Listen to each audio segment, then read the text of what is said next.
Soalan pertama, apa kau sambut Valentine Day jika kita tak ada kekasih lagi?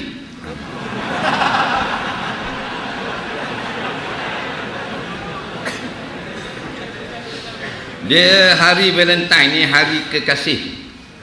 Orang-orang barat yang meraihkan hari ini ialah pasangan-pasangan kekasih. Mana jatang tina lah guru dia. Kalau gay, laki dengan laki dia nak sambut Valentine Day.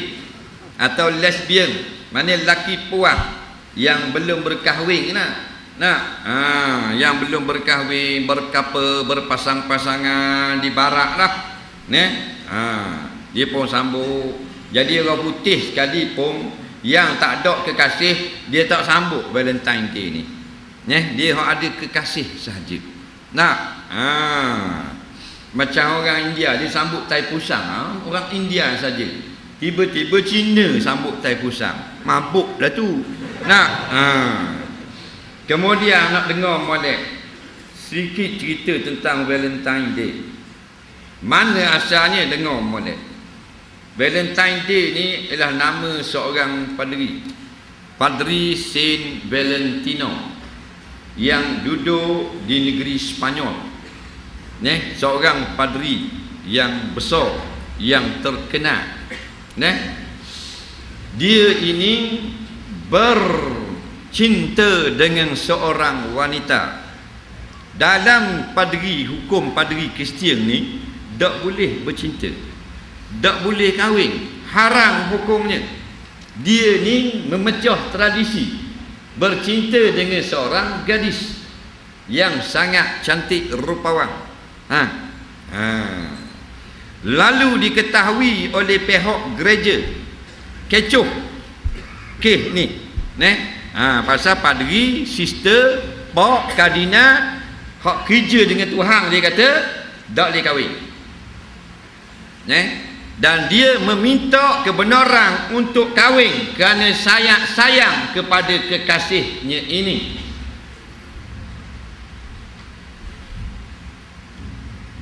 Gereja memberi kebenaran khas yang pelong ni tak pernah diberikan kepada mana-mana padri untuk kahwin. Tak kira gereja Ortodok ke, gereja Katolik ke, Protestan, tak ada lagi.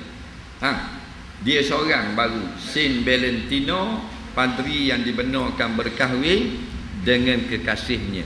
Kenapa dia dibenarkan kahwin? Kerana mengenangkan jasanya yang sangat besar, iaitu berjaya mengkristiankan semula umat Islam di Andalus seramai 1 juta orang. Itu jasa dia. Oleh kerana jasanya besar, telah memurtadkan 1 juta orang Islam masuk Kristian di Andalus, di Spanyol. Maka dikeluarkan kebenaran khas, Saint Valentino boleh berkahwin. Hari perkahwinan ini disambut setiap tahun oleh umat Kristian dengan nama hari Valentine Day. Sebab itu seluruh ulama dunia memfatwakan hari Valentine Day adalah hari kebesaran orang Kristian. Haram orang Islam sambut. Yang kata boleh tu ulama-ulama gila.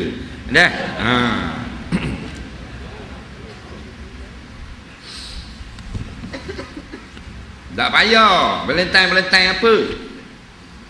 Kalau nak sambut sangat bid'ah yang dia haruskan, boleh, iaitu anniversary perkahwinan kita. Tak ada masalah. Ulama tak kata haram. Haji kahwin bila? Berapa bulan kahwin dulu? Ingat tak? Tak ingat.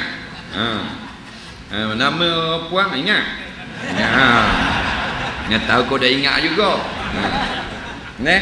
Jadi kalau wacik kahwin 1 hari bulan 5, katakan setiap 1 hari bulan 5, belilah hadiah, beri kepada isteri. Faham tak? Orang tanya ulama-ulama mutaakhirin, tak haram, hukumnya harus. Faham? Tu sudah ni Valentine Day ni hari Kristian. Yang tebang kau apa? Bila kita larang, dia kata kita tak tahu kehala lah, tak tahu benda lah, lah seorang reti. Susah orang ni. Ulama dia ajar balik, tok guru dia ajar orang ni. Padahal dia berok cair lagi. Tak. Ajar ulama dah ni. Tu kata pelik sungguh. Tak payah. Tunggu hari anniversary perkahwinan kita, beri hadiah. Balik. Nah, katakan hari ni, hari kahwinan kita dah 10 tahun dah kahwin. Belilah mah lagi kedai sekilo. Nah, balik weh ke bini. Weh, kejap apa nak weh hadiah ni? Hadiah ke apa dah? Mu dah ingat kita kahwin hari ni ke? 14 hari bulan. Nah, ambil emas sekilo. Contoh lah, bukan mah tu, pisang mah.